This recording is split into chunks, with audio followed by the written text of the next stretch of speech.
सुभाणे कराची ऐं हैदराबाद डिवीज़न में मकानी चूंडूं थी रहियूं आहिनि। कराची डिवीज़न में 17,000 खां वधीक उम्मीदवारनि में मुक़ाबलो थींदो। अहम ख़बर अवां सां शेयर कयूं पिया। सुभाणे कराची ऐं हैदराबाद डिवीज़न में मकानी चूंडूं थींदियूं। कराची डिवीज़न में 17,000 खां वधीक उम्मीदवारनि में मुक़ाबलो थींदो। 8,858 पोलिंग स्टेशन्स क़ाइमु कयूं वयूं आहिनि, जिन मां 8,000 पुलिस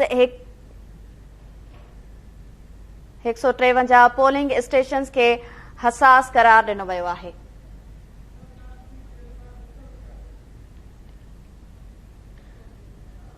अवांखे ॿुधायूं पिया कराची ऐं हैदराबाद डिवीज़न में 727 उम्मीदवार बिना मुक़ाबले कामयाब थी चुका आहिनि।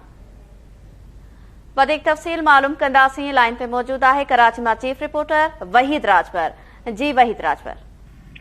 जी कराची ऐं हैदराबाद डिवीज़न जे जेके 16 ज़िला आहिनि में मजमूई तौर ते 127 जेके उम्मीदवार आहिनि उहे बिना मुक़ाबले कामयाब थी चुका आहिनि। जेके अंग अखर साम्हूं आया उन मूजिबि कामयाब थींदड़नि में कराची जेके 7, हैदराबाद में 410 ऐं ठटे में जेको आहे 310 उम्मीदवार शामिल आहिनि जेके बिना मुक़ाबले उहे कामयाब थिया आहिनि। ॿिन्ही डिवीज़न में 8,857 जेके पोलिंग स्टेशन ठाहियूं वयूं आहिनि, जिन ते सुभाणे जेको आहे आचर ॾींहुं इलेक्शन में वोटर जेको हिसो वठंदा। उनमें जेको 8,153 खे जेको असास ऐं इंतई असास करार ॾिनो वियो आहे।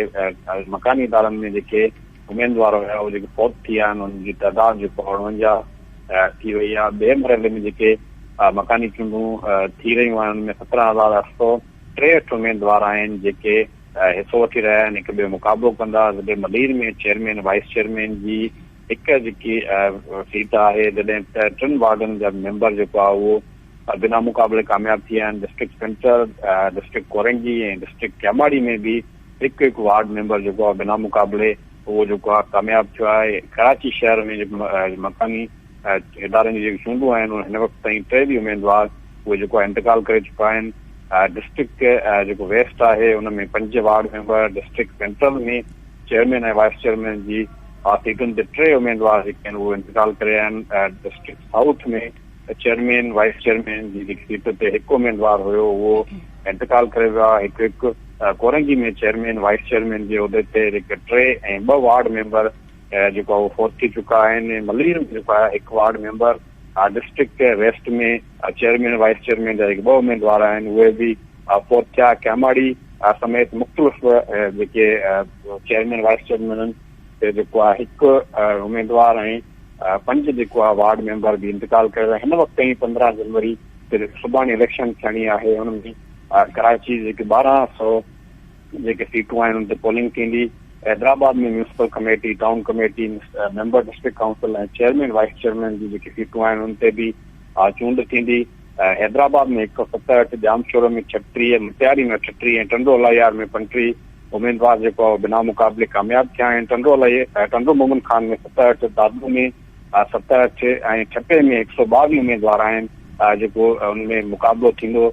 सजावल में 136 ऐं बदीन में 22 उम्मीदवार आहिनि जेके हिन वक़्तु ताईं बिना मुक़ाबले चूंडी चुका आहिनि। हैदराबाद ऐं ठटे में जेको आहे उहो कामयाब उम्मीदवार जी हिन वक़्तु ताईं जेकी मजमूई तइदाद आहे उहो 620 आहे। हैदराबाद में 10, जामशोरो में 1, मुतियारी में 1 ऐं टंडो अलायार में 2 उम्मीदवार जेके आहिनि उहे इंतकाल करे चुका आहिनि।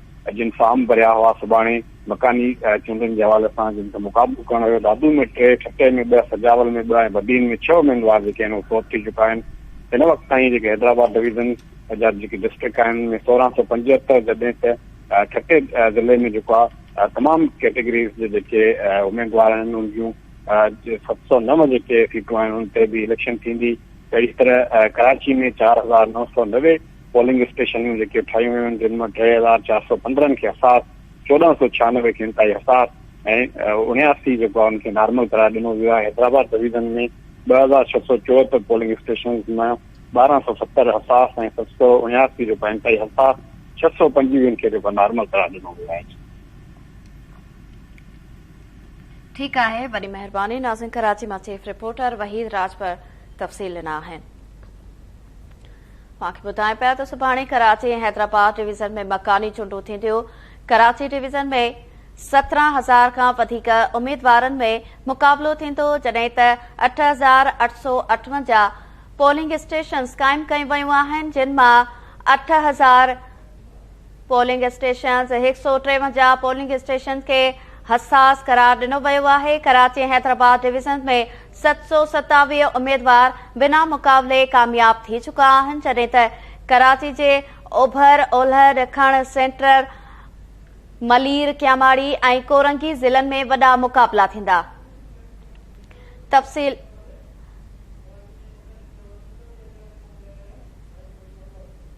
नाज़रीन, इन हवाले सां कराची में सिक्योरिटी जी सूरत हाल मालूम कंदासीं। लाइन ते मौजूद आहे KTN news reporter Abdullah Solanki. जी अब्दुल्ला सोलंकी, सुभाणे चूंडूं थी रहियूं आहिनि, छा इंतज़ाम कया विया आहिनि सिक्योरिटी जे हवाले सां ॿुधाइजो।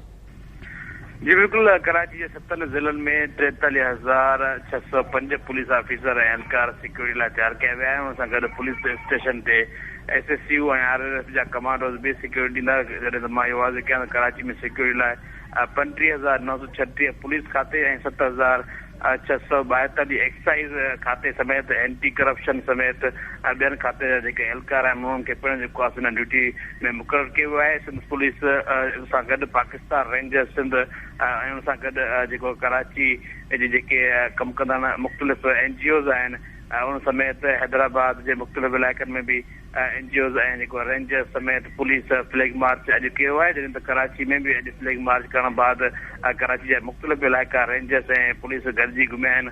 जॾहिं त ॿिए पासे वफ़ाक़ी घरू खाते जेके अॼु FC जी जेके मुक़ररु या रोकड़ नोटिफिकेशन जारी कयो, जेखां पोइ FC जा तक़रीबन 700 जेके एहलकार आहिनि उहे पिणु जेको आहे हिन ॿिन्ही डिवीज़न ते मुक़ररु कया वेंदा। जॾहिं त इलेक्शन में FC ऐं रेंजर्स जी जेके सिक्योरिटी गाॾियूं हूंदियूं ऐं गश्त हूंदा, तक़रीबन 500 खां वधीक जेके हसास तरीन पोलिंग स्टेशन आहिनि उन्हनि ते रेंजर्स ऐं FC मुक़ररु कई वई आहे। जॾहिं त होॾां जेके अॼु ज़िले जा DCs आहिनि उन्हनि इलेक्शन कमीशन जो जेको अमलो आहे हुन सां गॾु पोलिंग जो सिस्टम ऐं सामान आहे उहो पिणु उमणे छॾियो आहे। जेको सुभाणे कराची में जेको इलेक्शन थींदी जेकी उनमें मां वाज़े कयां त 25 टाउन आहिनि ऐं 276 यूनियन कमेटी जेके आहिनि उहे आहिनि उनमें पंहिंजा वोटर पंहिंजा मकानी नुमाइंदा चूंडींदा। जॾहिं त कराची 7 ज़िलनि में टोटल जेके रजिस्टर वोटरनि जी ॻाल्हि कजे त 84,37,000 खां वधीक जेको वोट आहे, जॾहिं जिन में मर्द वोटरनि जो अंग 76,84,000 ऐं औरत वोटरनि जो तादाद 37,53,000 आहे। हुन सां गॾु तकबंदनि मूजिबि कराची जो सभ खां वॾो जेको ज़िलो आहे जंहिंमें घणा वोटर आहिनि ऐं जेको क़ाइमु कयूं वियूं आहिनि, तंहिंमें सेंट्रल ज़िलो आहे जंहिंमें 6 टाउन ऐं 45 यूनियन कमेटियूं ऐं 180 UC वार्ड आहे। हुन सां गॾु में ॿिए नंबर ते जेको ज़िलो आहे उहो आहे ओभर पर मां वाज़े कयां सेंट्रल ज़िले में टोटल वोटरनि जो जेको तादाद आहे 20,76,000 ऐं टोटल पोलिंग स्टेशन जो अंग 1246 आहे। अहिड़ी तरह ओभर ज़िले में 5 टाउन आहिनि, 43 यूनियन कमेटियूं आहिनि, 172 UC वार्ड आहिनि, जिते मजमूई तौर ते जेको आहे 977 पोलिंग स्टेशनूं क़ाइमु कयूं वियूं आहिनि। ऐं 3 नंबर ते कराची जो कोरंगी ज़िलो आहे जंहिंमें 4 टाउन 37 यूनियन कमेटियूं ऐं 148 UC वार्ड आहिनि। कोरंगी ज़िले में मजमूई तौर ते जेको वोट ऐं जे लाइ पोलिंग स्टेशन क़ाइमु कयूं वियूं आहिनि 766 पोलिंग स्टेशन आहिनि जेके पिणु हसास ऐं हसास तरीन आहिनि।